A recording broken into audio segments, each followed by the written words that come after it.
Halo Sobat Elektro, perkenalkan nama saya Muhammad Septiandika. Di video pembelajaran ini saya akan menjelaskan tentang komponen-komponen listrik dan simbol-simbol listrik.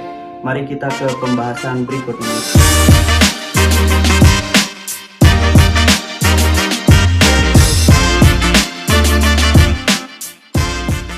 Halo Sobat Elektro, lanjut kita ke pembahasan tentang simbol-simbol listrik dan komponen listrik. Menurut Sobat Elektro, simbol-simbol listrik itu apa sih? Jadi, simbol-simbol listrik merupakan suatu gambaran kecil yang digunakan untuk mewakili suatu fungsi atau perangkat kelistrikan atau elektronik. Dan komponen listrik adalah suatu alat yang kita gunakan sendiri. Di sini ada yang namanya komponen instalasi listrik.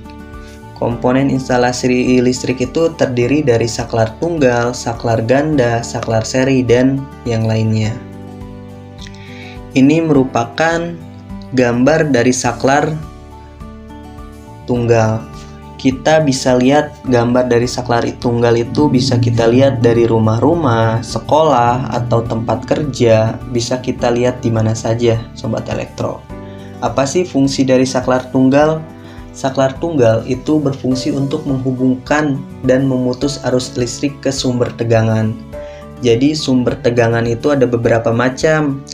Salah satunya lampu, di situ juga ada sanyo atau yang lainnya, Sobat Elektro. Di sini juga ada yang namanya gambar simbol dari saklar tunggal. Gambar simbol dari saklar tunggal itu disepakati bulat dan ada garis bengkok lalu ke pinggir, Sobat Elektro. Dan di sini juga ada yang namanya gambar kerja.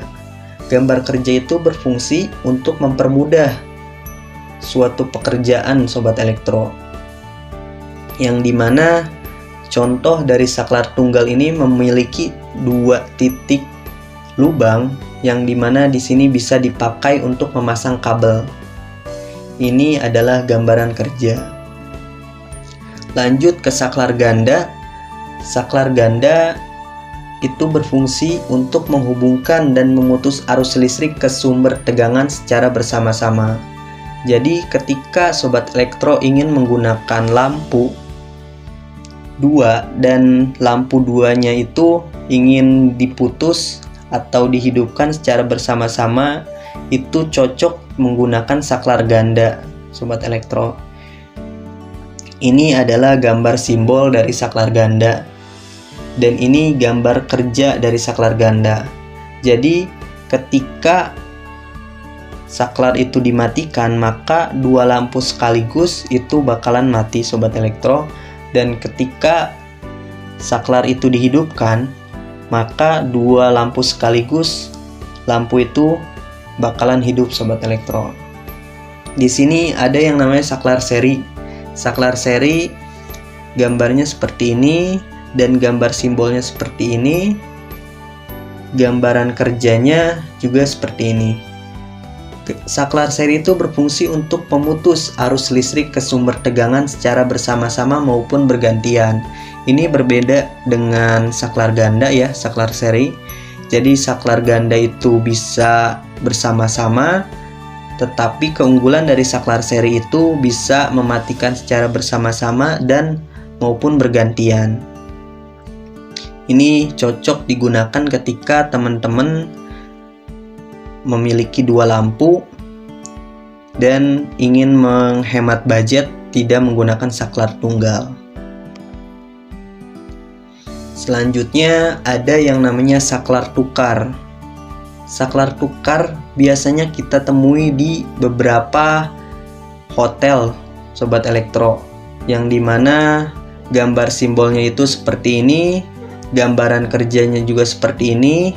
Dan saklar tukar berfungsi untuk menyalakan dan memadamkan dua lampu atau dua golongan lampu secara bergantian. Jadi misalkan Sobat Elektro memiliki lampu yang dimana ketika Sobat Elektro dipasang di luar, maka lampu itu akan dimatikan di luar menggunakan saklar tukar. Dan ketika saklar ini dipasang di ruang tengah, maka ini juga bisa dimatikan di ruang tengah. Jadi saklar tukar itu kita bisa mematikan satu lampu atau dua lampu secara bergantian saklarnya. Di sini ada juga stop kontak. Stop kontak berfungsi untuk tempat memasang steker, yang dimana gambar simbolnya seperti ini dan gambaran kerjanya seperti ini. Karena di stop kontak biasanya ada 3 titik sobat elektro. Untuk dipasang ada kabel fasa, netral, dan ground. Lanjut sobat elektro, di sini ada yang namanya lampu pijar. Lampu pijar biasanya disimbolkan berbentuk X ya. Gambar kerjanya seperti ini juga, sama saja lampu pijar. Dan untuk fungsi dari lampu pijar sendiri mungkin sobat elektro sudah pada tahu, untuk penerangan ya sobat elektro.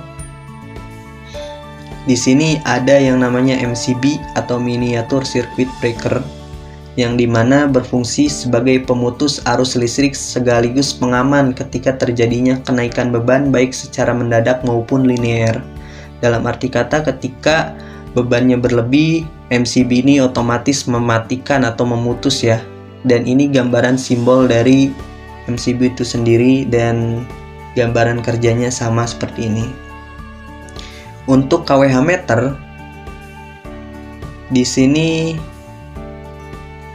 ini kWh meter ya sobat elektro. kWh meter itu berfungsi untuk mengukur besarnya energi listrik pada peralatan rumah tangga. Jadi sobat elektro bisa mengetahui pemakaian dari listrik rumah itu sendiri dari kWh meter. Bisa per bulan, per minggu, atau per hari. Selanjutnya ada di sini kabel listrik. Kabel listrik itu berfungsi untuk mentransmisikan dan mendistribusikan energi listrik ke berbagai perangkat elektronik. Nah, kabel listrik itu biasanya ada 3 sobat elektro. Ada yang namanya kabel fasa, kabel netral, dan kabel ground. Dan kabel fasa biasanya identik dengan berwarna merah sobat elektro, dengan garis lurus tanpa putus-putus. Sedangkan kabel netral biasanya disimbolkan dengan garis putus-putus dan berwarna biru sobat elektro. Sedangkan kabel ground disimbolkan atau digambarkan dengan garis putus, titik, garis putus, titik, garis putus, titik dengan berwarna kuning sobat elektro. Nah, mungkin cukup sekian sobat elektro tentang simbol-simbol listrik dan komponen listrik. Semoga ilmunya bermanfaat sobat elektro. Terima kasih.